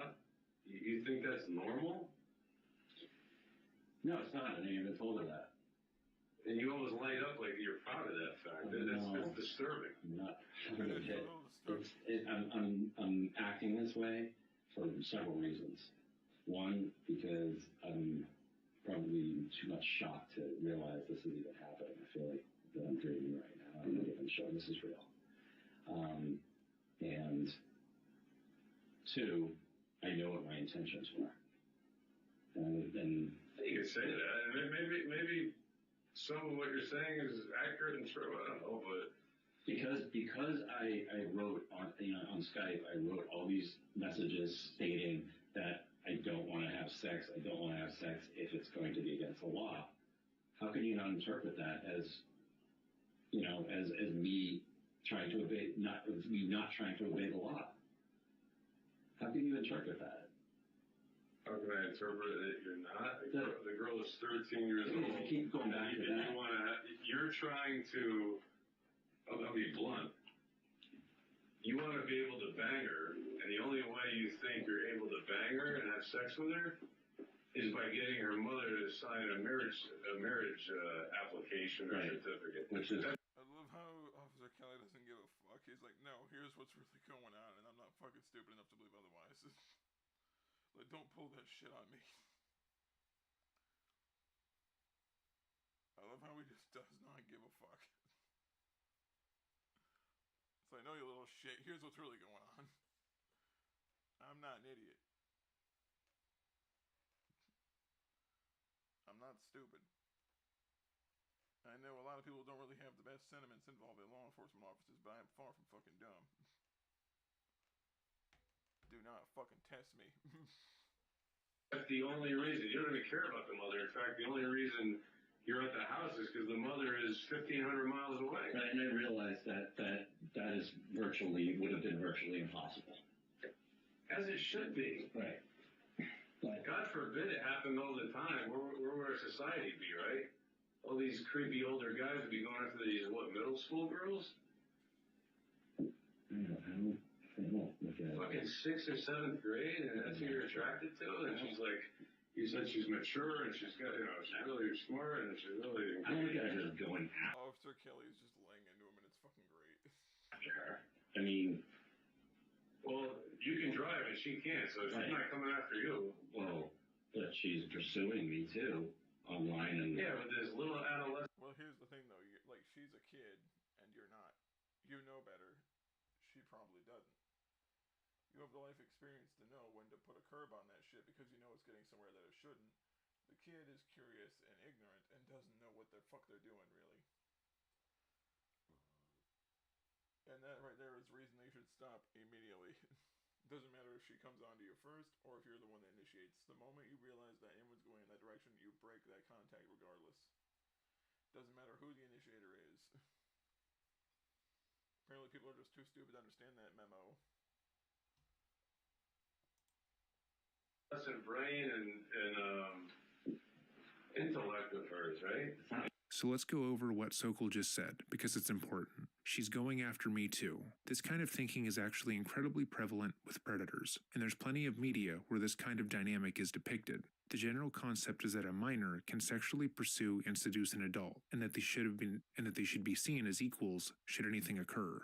But there is a clear divide here. A child can have a crush on an adult, attempt to flirt and pursue them because they don't actually like the adult, they like what they represent. They are cool, in control, and they have all the freedom that the child doesn't have. The child believes that if they were to engage with the adult in this romantic or sexual way, they too will be seen as an adult and mature, and they will have some control over their life. Meanwhile, the adult sees the child as a child. They don't see an equal, because this is someone who cannot legally make decisions for themselves, drive, or drink. This is a person whose gaps in knowledge would be so astounding that even finding a common interest would be exceedingly difficult, and you would not be able to rely on them for anything, because again, they're a child. And as we keep having to mention, this adult is the only one with a fully formed frontal cortex.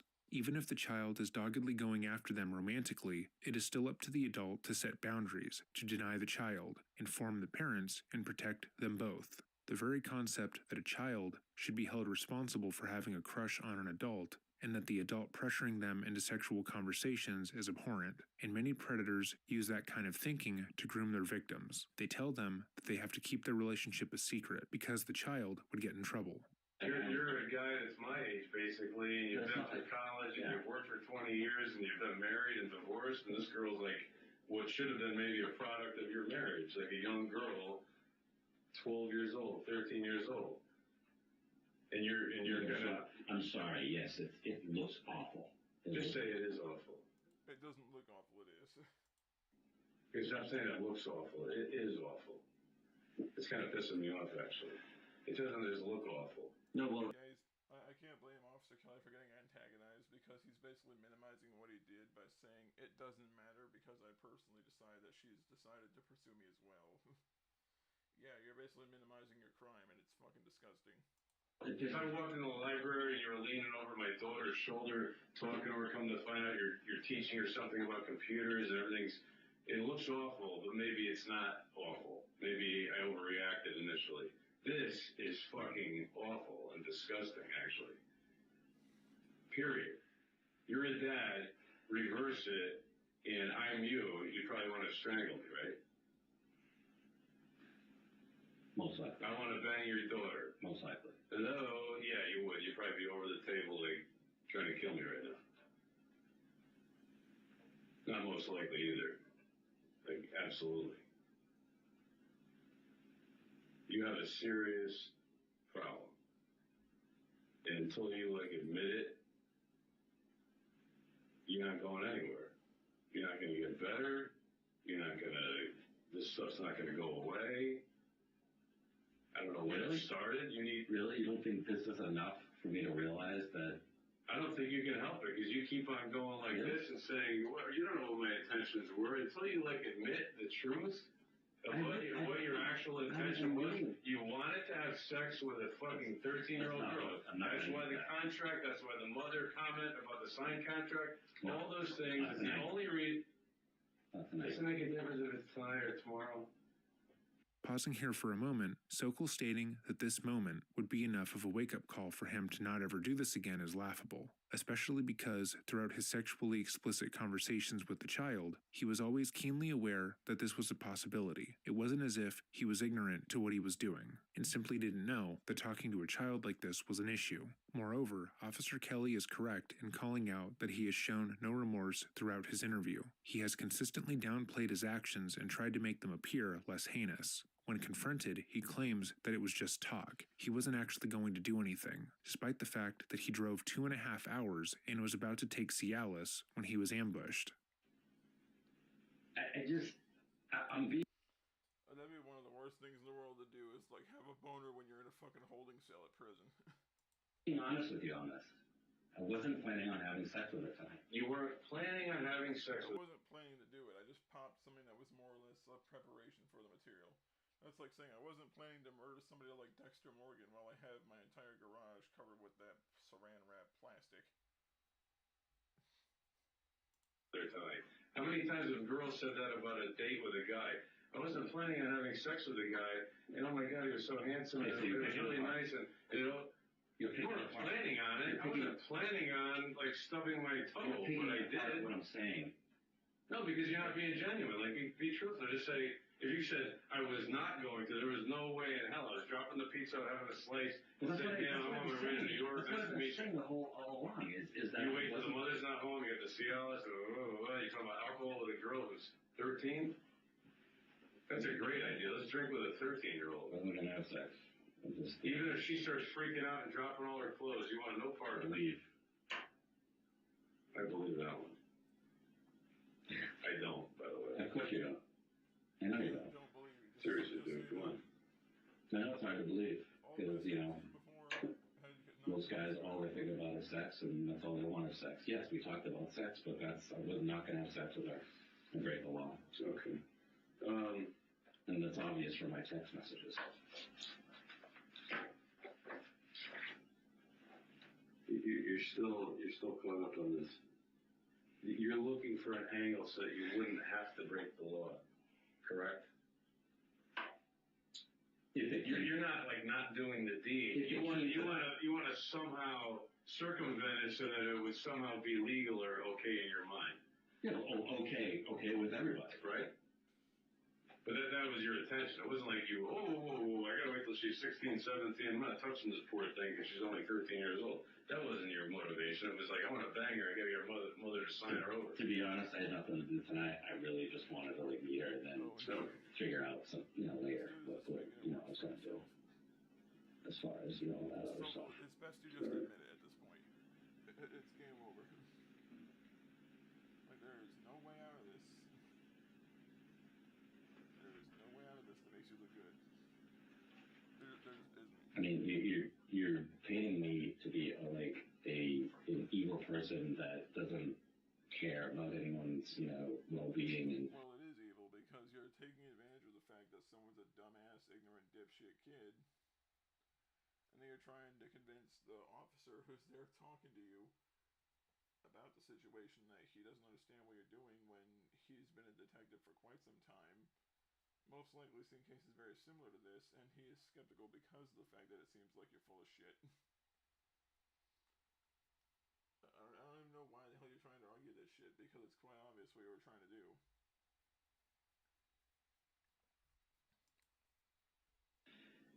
I'm admitting to you that it's wrong. If anybody who hears a story like this is going to think I'm doing something wrong. Well, there's clearly something wrong. Even you thought so. If they don't know all the facts. Well, you thought so too, because you researched the law, right? Yes, I was like researching stuff for things that I wanted to know. If I did this, what would happen? If I did that, what would happen? Doesn't mean I was going to do it.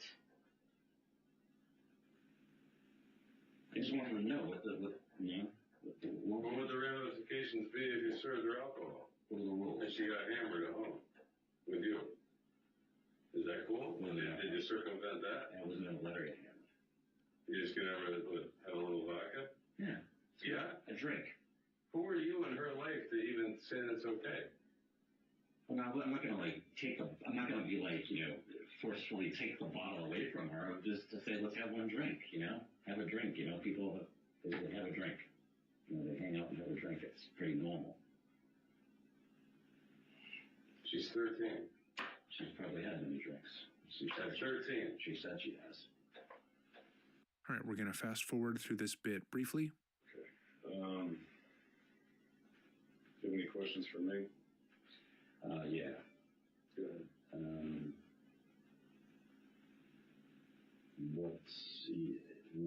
What did you arrest me on? Like what? Well, since nothing really happened, it's criminal attempt. Right, so that's what I'm And I think you signed the form downstairs. You should have seen the charges, but it's criminal attempted sexual assault first degree. Sign what form? The yellow, we call them the UAR forms. There's 4 sheets. Yeah, he said that I was assigning that. But they have your charges on there on the bottom.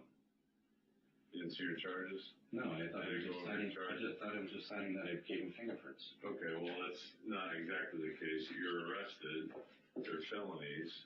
It's criminal attempt to commit sexual assault first degree.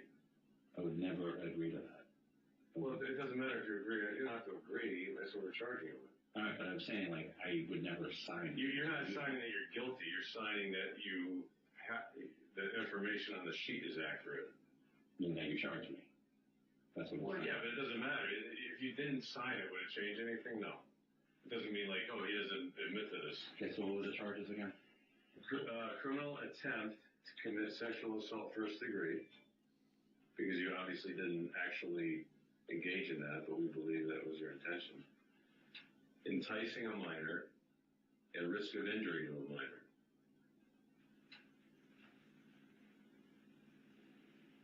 You're shaking your head. Yeah. But like honestly, there isn't a mirror in front of you, but there's a reflection. Like if you really look at yourself and think about what occurred, I think you're probably a very bright guy. I imagine you might be. But you're still in this weird funk of like denial, like, it's not what you think, I wasn't gonna do that. Like truly look at yourself and be like, I fucked up bad. I tried to fucked up. No, there's people that maybe get caught in the wrong place at the wrong time, whatever. No, I fucked up by coming down. No, you fucked up by contacting a 12-year-old girl, dude. 13-year-old girl. The fact that Jeff can't seem to get this one idea through his head is odd. He truly doesn't believe that he did anything wrong until he got to the house. The rest of the footage is Sokal going back and forth with the officer, so we will end it here. Again, the full footage will be linked down below, along with Red Circle's entire channel, which I highly recommend. Following the interrogation, Sokal was charged with criminal attempted first-degree sexual assault, as well as attempted risk of injury to a minor and enticing a minor in an obscene performance. But Sokal wouldn't go down without a fight. While most people featured on To Catch a Predator would plead guilty to the charges, Sokal was determined to have his day in court. He went through multiple lawyers, until finally landing on Norman Pattis. I'm unsure if this is the same Norman Pattis who represented Alex Jones, but it seems like it. While in court, Norman argued that Sokal was a person who had, quote, a deep goodness about him, and that he had been— Oh, for fuck's sake. Like, I understand you're an attorney. Your job is to try to be able to argue whether or not your client is guilty or not. That's your job as a defense attorney. But this case would be a slam dunk for the prosecution, because there's nothing at all that anyone could ever say that could justify this type of behavior, let alone excuse it to functioning adults who see this kind of shit and think, yeah, everyone knows what the game plan was. Everyone knew what his game plan was the moment he walked through the door, until he realized that it was a decoy. Misunderstood in his sit down with Chris Hansen and his interrogation with the police. Sokal was deeply anxious, as anyone would be given the situation, and his arrogant demeanor, as well as his eating of the pizza, was just a result of the stress he was under. The defense spent a considerable amount of time touting Jeff's volunteer work at a local fire station as well as an aquarium. They then argued that the age of consent had previously been much lower in the United States, and that Sokal was being charged with a crime that wouldn't have been considered a crime a century ago. He continued by stating that the law had been— It doesn't matter what it says a century ago. A century ago, people died almost in their 40s all the time. Back then, people's life expectancies were much shorter. Back then, we didn't realize the psychological and emotional implications of people being sexually groomed and taken advantage of as teenagers or or people that are almost teenagers, as we do now. So those defenses don't hold up in court or under scrutiny of even the average lay person, because those are the kind of defenses that are usually offered when someone has fuck all to defend themselves with. So they just try pulling shit out of their ass and throwing it at the jury and hoping someone has a soft spot for it. been changed, not because it was determined that children didn't have the ability to consent, and research had shown that children cannot understand the weight of a decision that large, but because modern children are being too coddled. His defense. No, it's because children are fucking stupid. We have people that look up to people like Ninja and watch Ninja stream Fortnite all fucking day long sometimes. Tell me kids are not stupid when that is the mindless fucking brain slop they take in. Didn't work, and Sokal was sentenced to 7 years in prison, suspended after serving 2.5 years. He was also required to register as a sex offender for 10 years and to pay Have fun, Jeff. a $151 fine. Shortly after his release from prison, Sokal attempted to change his name and distance himself from his crime, writing the following on the form. I, Jeff Sokal, do hereby state, under the pains and penalties of perjury, that the following has happened. A few years ago, I was arrested as part of a sting operation trying to meet a girl who was underage. The sting was part of a nationally syndicated TV show, Crime Watch Daily, Hansen vs. Predator. This episode is now available online along with many other troll videos and nasty comments from fans of the show. In the aftermath, Nasty comments. Can you imagine being someone that was trying to fucking rape a 13-year-old girl and then you complain and bitch about mean comments? So you're minimizing your own crime. Fuck you. And then you're also trying to make it seem that the people who are justifiably vindicated in their disgust and their abhorrence to your actions are being unreasonable because they find your actions disgusting. Like, fucking excuse me. Like, did you even see the shit you were writing as you were writing it? Or did you write it because you were so caught up in being perceived as the victim that the moment you realized the horrendous actions you attempted to commit, you just decided, no, that's not bad enough. I need to somehow make myself look worse. I have experienced humiliation, harassment, and embarrassment. One could argue this was justified, but I have surely lived with remorse since the arrest. Since my You didn't live with remorse because you regretted what you did. You live with remorse because now you know everyone knows your name, everyone knows your face, everyone will make fun of you and degrade you and mock you for what you tried to do to someone that you thought was a kid. That's not someone being humiliated because they opened a door that said pull. No. It's not like it's not a small thing that you did, dude. It was a huge thing you tried to do and then ran away from.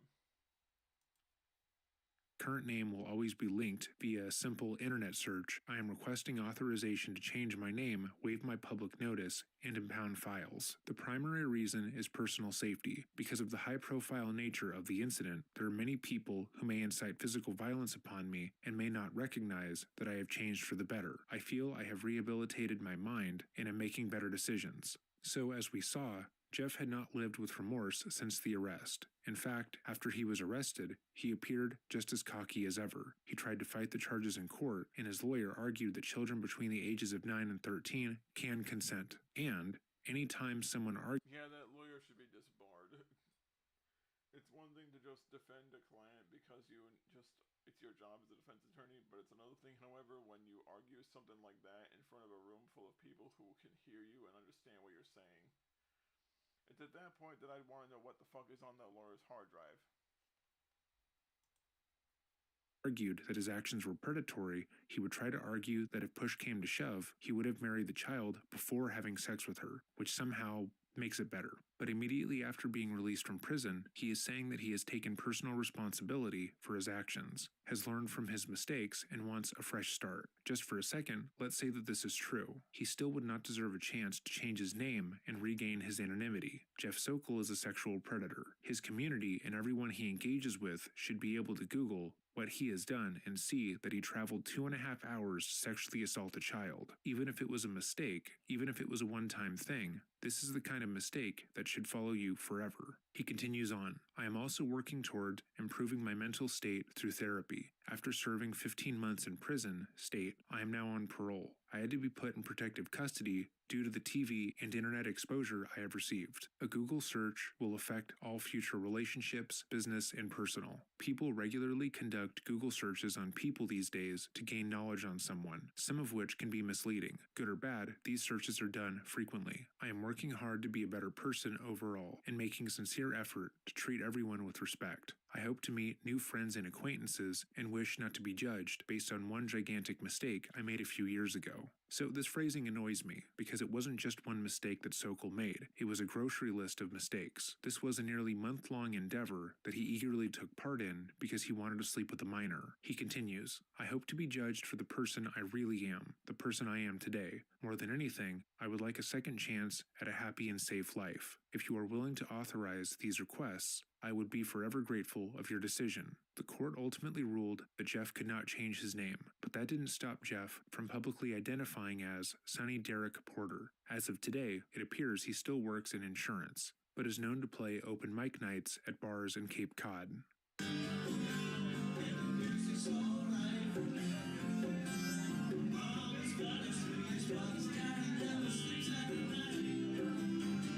If you liked this video, let me know by leaving. I don't know how I'd want to show my face in public, considering the fact that my face was tied to all those actions on a nationally syndicated TV show. Apparently he's not too afraid of getting assaulted because he makes himself known in public. Now, obviously he's not screaming the charges he was given, but the fact is, if he's open to appeal in public, it stands to reason that he's not too afraid of being seen. Yeah, Jeff Sokal was a major fucking thing. It was a major yeah, he was incredibly narcissistic.